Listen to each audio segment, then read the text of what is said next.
Hello, everyone, and welcome back to live episodes of the Doing What Matters podcast. I am so thrilled to be back from sabbatical. I'm your host, Teresa McCloy. And I'm your co host, Erica Vinson. And we are so grateful that you've stuck with us over the holidays. Happy New Year to you. We are thrilled that you're listening in once again today as we dive into discussions about life and business and all the things that truly matter. Here on the podcast, we're going to continue in 2025 to embrace a holistic approach to living, a way of life that is rooted in rest, not rush. It's about connecting to our real self, our real life, and our real work, but remembering who God uniquely created us to be and redefining success through a very different lens. So, whether you're here with us to find inspiration, practical advice, or really just a moment of connection, we're glad you're here. So, let's dive into today's conversation. Erica, it is so great to be back. Welcome back, friend. It's been so long and we have missed you. And yet it's been fun to replay some of those best of episodes, but so grateful to have you back doing some live episodes. It is good to be back, as I said. And one of the things that I noticed as I was gone on sabbatical, and we're not going to talk about that a whole lot actually on today's episode, because I told Erica before we started recording that I really need some time to process all of sabbatical. So I've Mm, been gone since November 1st through today. Today is my mm. first day back officially working. And I need some time just to process all that. In a few weeks, I'll do an episode just about sabbatical and some of my takeaways and some of my learnings. One of the things I missed the most was talking to people, because while I was on sabbatical, I think you and I maybe talked once, which is crazy to think that we went that long, but I think we connected once, maybe over the phone. I connected with some of the other team members off and on, but I really have not had a lot of conversations with people outside of my immediate family, which is Mhm. so strange because normally I'm on lots of Zoom calls every day or I'm at my office in my local community. Very weird to be talking again. And so good to hear your voice. I remember even this morning hearing our Voxer channel for our team come alive and the joy in that. And yet there is a great space just to rest. So I love that you're taking a minute to notice what has this been like? What do you want to share? What are you and God going to hold that's been that intimate space for you and for your family as well? Welcome back.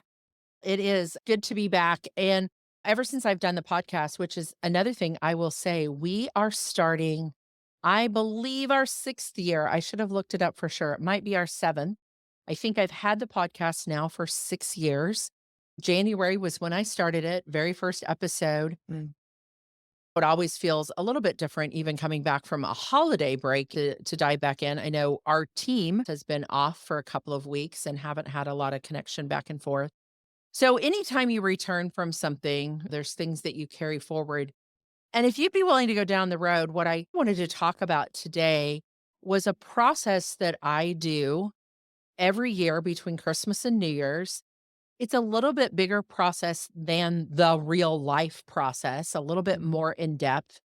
And I thought I would share that today. It might give you some inspiration, something that you might want to do to put a bow around 2024 and think Mhm. about what you want to do in 2025. So, thought that might be the conversation we might have today. Absolutely. And I think that's something that we all, whether we acknowledge it out loud or it's just something that's kind of innate within us, there is that how am I going to move forward into this next season? What's going to be different? What am I curious about?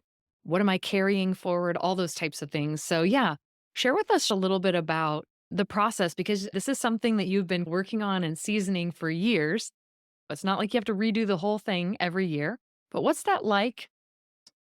So, let me give you a little bit of backstory of where this came from. So, in 2016, I had done my coach training. I was starting to work with people individually, and it's actually was rolling around in my head of what is a life management process. We sometimes call it a rule of life process.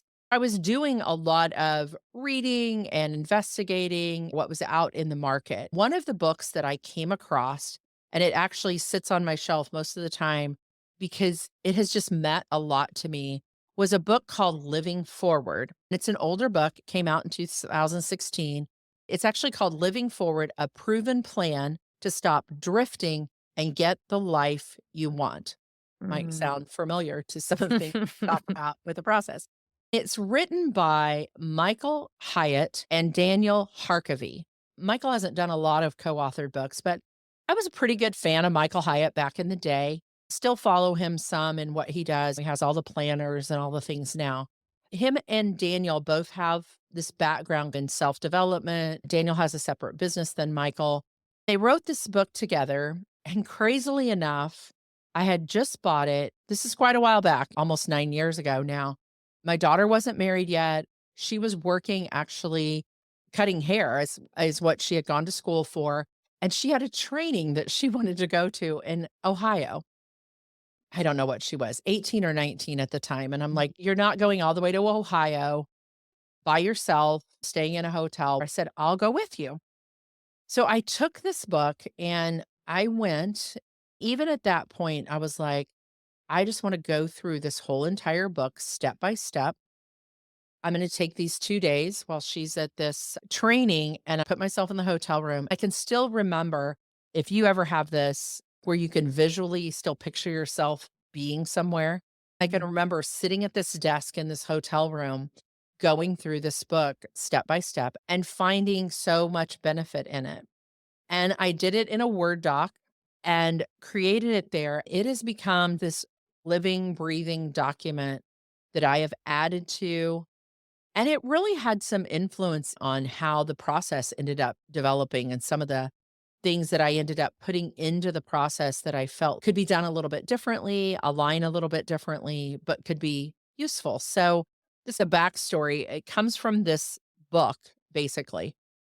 And we talk a lot about 90-day processes Mhm. and 90-day reset. I just coached with one of our coaches this morning that was doing her reset. We practice it as a team as well.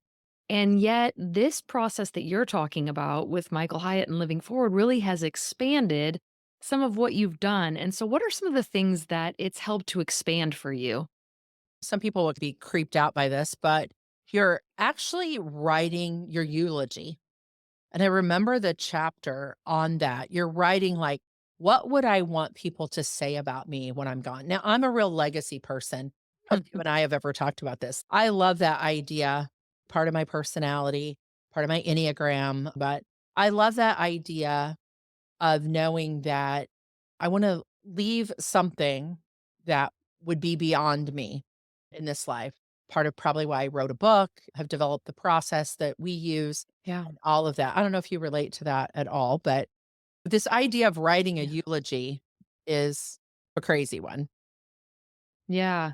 Well, I think the legacy piece, one of the things that I immediately thought of when you were discussing how it's resonated for you, it's one of the reasons that we started training coaches. Mhm. You built the business and it was like, this is wonderful. How can we expand this work? How can this legacy grow and live beyond me? And so it doesn't surprise me at all that that's something close to your heart as you share that.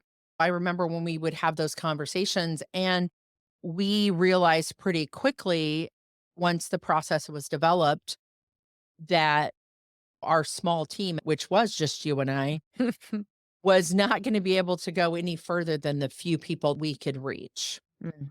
That's how this whole process starts out. It starts out by you actually write a eulogy, and at the time, that was pretty hard to do, but what I've done, because I have it on this document, is every year I go through, and this is very similar to what we do with the real life process. Every 90 days, you kind of look at it and tweak. This bigger document that I use, that I keep in the same personal folder that I have on Dropbox, every year I go through and I read through this eulogy. For example, when I wrote this in 2016, my daughter was not married. Her husband was not in our life. To be honest, the very first one I did, our son Eric was still living. And I was not a Grammy. I had no grandchildren. So it's been interesting to watch this evolve and to see even how would I be want to be remembered by currently my grandson. So that's part of it. And then it breaks it down into each relationship that you have. For me, it's a relationship with God, with my husband, my daughter, my son-in-law, my grandson, my extended family. If you know the process and are familiar with our life management process, the real life process that we've developed, you hear some similarities. One of the big things that we have in our process is relationships. Mm. I really Yeah. believe that those are important. So that's part of what this first step is saying, who would I want to remember me and who would I wanted to have made an impact on? Even hearing you talk about that, writing your eulogy might feel creepy. And it's not about saying, this is what I want people to say about me, but how does this work actually help you to then live in a way that's intentional? It's growth mindset work, just like we do with identifying areas of focus and saying, I am doing these things. And so when we acknowledge that this is what someone would say of us when we've passed from this world, why does that matter even in the work Yeah. and how you might live? So when I think through these relationships, and I just did this process between Christmas and New Year's, like I always do, even though it was sabbatical, I'm getting ready for 2025 and rethinking through some things. And one of the things that I think comes up for me every time is there anybody I'm missing on here? When I talk about how would I want my husband to remember me? And Mm, the way I do this is I start every one of these with, I desire to be remembered. And then mm, however the relationship I'm walking through. So I have my husband, I mentioned the people that I have on there, but I also have family and friends and clients and business associates. So this really gets me thinking about the categories of people because this bigger view of those relationships ends up being how I say yes and no to mm, things that will come up for me in 2025. I was just talking with a friend before we got on to record today, and I told him I've already canceled 2 work trips that I was gonna do in 2025. And that came almost as soon as I got on sabbatical. I realized through some processing, I didn't wanna travel as much. I had to discern what I wanted to do and didn't wanna do. Those were all based on relationships or events I might miss or they were gonna bump up against some of these important categories that tie back to people that I will want to remember me and mm, the impact I might have had on their life in a positive way. That goes down to the littlest of things of like, do I want this trip or is this about me and could be something else? So that bigger brushstroke gets down to the finer details. mm. Yeah, so it helps in sifting through the discernments, those decisions that you're making. And also, I think too, it's sometimes why New Year's resolutions, like we'll say what we want the end goal to be, but we miss actually stepping out. Then what next action? What next step would I take to get there? And as you're describing that, I'm thinking this is a process. If I want to be remembered this way, what shift can I make now that actually helps me to move toward that? So it is about that action piece. And that's the first part of it is just writing, here's how I want to be remembered. And then for me, this living forward plan ties to our process. I have one page for each of my areas of focus. So the purpose, the big rocks in your life. And I think in Michael's book, he calls them accounts because my original document says accounts, like my life account. My first life account is God. My second life account is self care. My third life account is my husband, Dale. So it goes through these different accounts. The way we do that in our process is those are called areas of focus. Mm, What's interesting to me is the way these two documents work together. I have more life accounts than I have areas of focus because I want to get that specific when I'm in this process. And underneath each one of those accounts, I have the purpose statement. We call it an I am statement for that mm, account. What do I want the future to be like? So the title of this book was Living Forward. I have kind of a futuristic statement. I love to choose a scripture that goes with each of these accounts. And then the last two things have been very important to me as I've done this every year. Bullet point, what are my current realities? What is that account like currently? What is this area in my life Mm, like currently? And then what are some commitments I want to make for growth in that area this year? yeah. What's interesting when I sit down and do this bigger deep dive between Christmas and New Year's, and then I go into our process, which is every 90 days, many times I'll come back to this and say, what were commitments I wanted to do this year in this area? Sometimes we'll have lots of ideas that we'll mind map out of what I could do in this area. Mhm. And then we forget about them the next time we come around to that. We're like, oh, yeah, I was going to do. So this is a place for me where I keep those bigger brain dumps that I've had is in this large document. It's just been an ongoing, almost journaling process that I go through every year.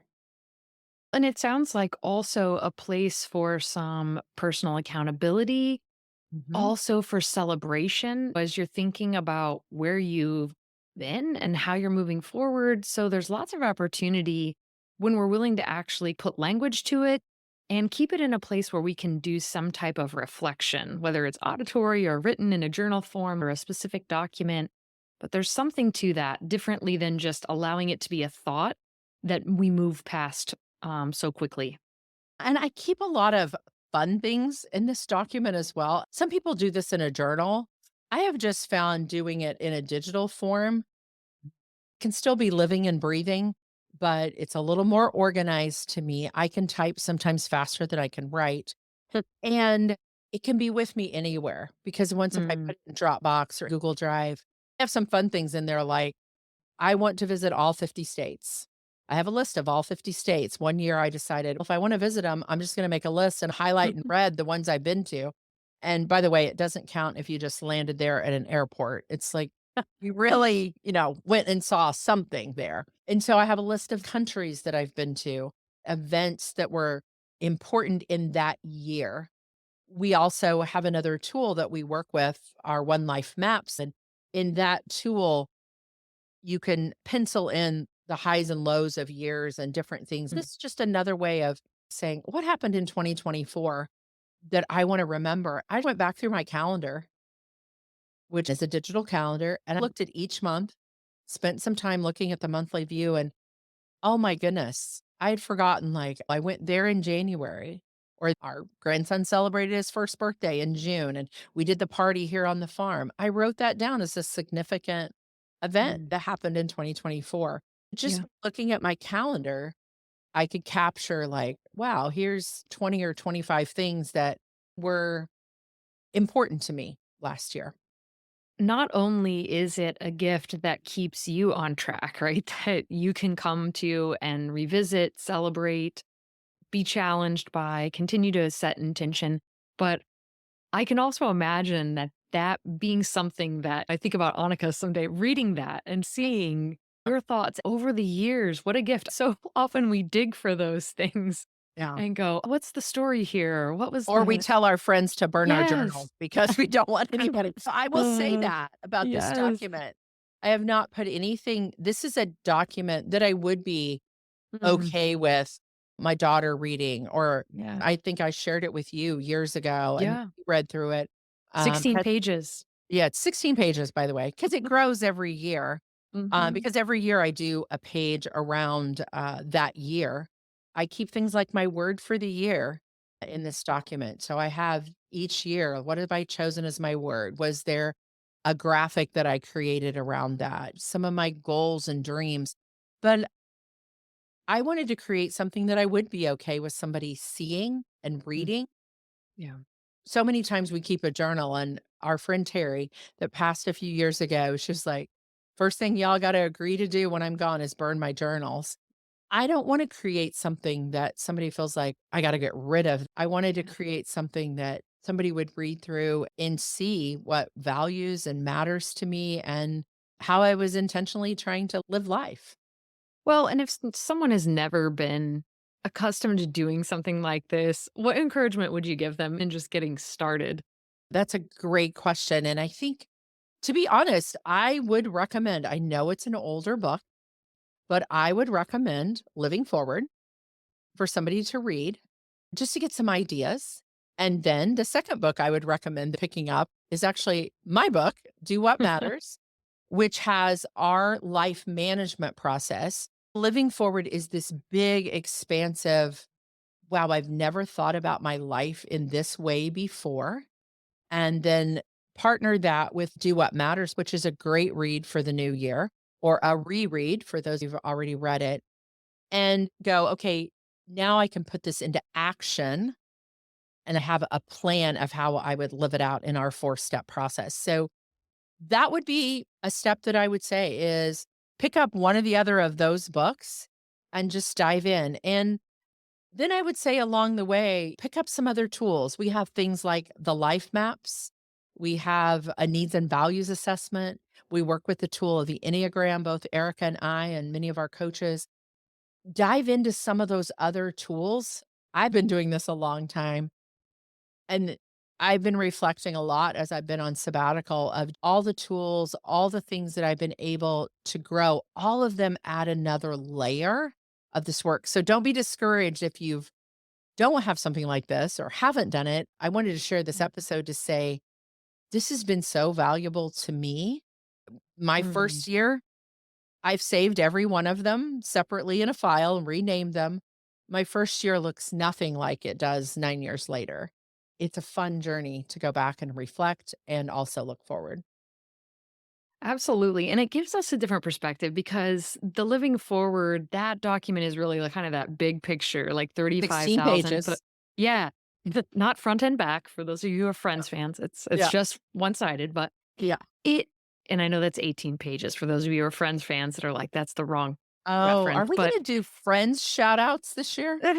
Oh, no. yes. But I do think that there's a difference. We can't always stay at that 35,000-foot altitude. That's what you're describing. You've got this living forward, you have this big picture view. The real life process then helps you to put some things in action to actually Mhm. start taking some steps and move forward. And then there's some real tools for those of you going, that sounds great, but how? Yeah. Start with your needs and values and reach out and connect with a coach or a spiritual Yeah. friend who can walk this journey with you and start the discovery. When I went through this process, it was one of the things I bumped up against. This is all great, but how do I put into Mm. action? Yeah. Within that next year, I created the real life process and the steps of it because I am an action taker. I am someone that says, okay, that's great, but how do I live that out in my everyday life? All of this vision, all of these deep relationships and life accounts that I want, how do I put those into action? So that's where the process comes into play that we have in the book, Do What Matters. So great to be back. Great to be back talking again. Mm. If you've listened for long, you know I like to talk, and it's great to be back with you, Erica, having conversations again. Thanks for letting me just share a little bit of what I've been doing the last couple of weeks. I'll share more in a few weeks. We've got some great guests coming up on the podcast. So if you're not following, I think they call it following now, the podcast, not subscribing. They're always changing the language. But if you're not following the podcast, make sure that you hit that follow button and tune in because we have some great guests lined up in the next few weeks, actually. And Eric and I will be back too. So we can't wait to see you. It's such a joy to have you back, and Oh, we're looking yep, forward to what you're going to be sharing because you will be talking more about your sabbatical I for will. those that are just I will. on the edge waiting. It'll come in But bits. it's Yeah. So we will sign off this podcast episode with what we've done for 6, 7 years, whatever it's been now, that remember that every ordinary day has an extraordinary moment. You just have to look for it. We'll be back next week with more from the Doing What Matters podcast. have a great week, everyone.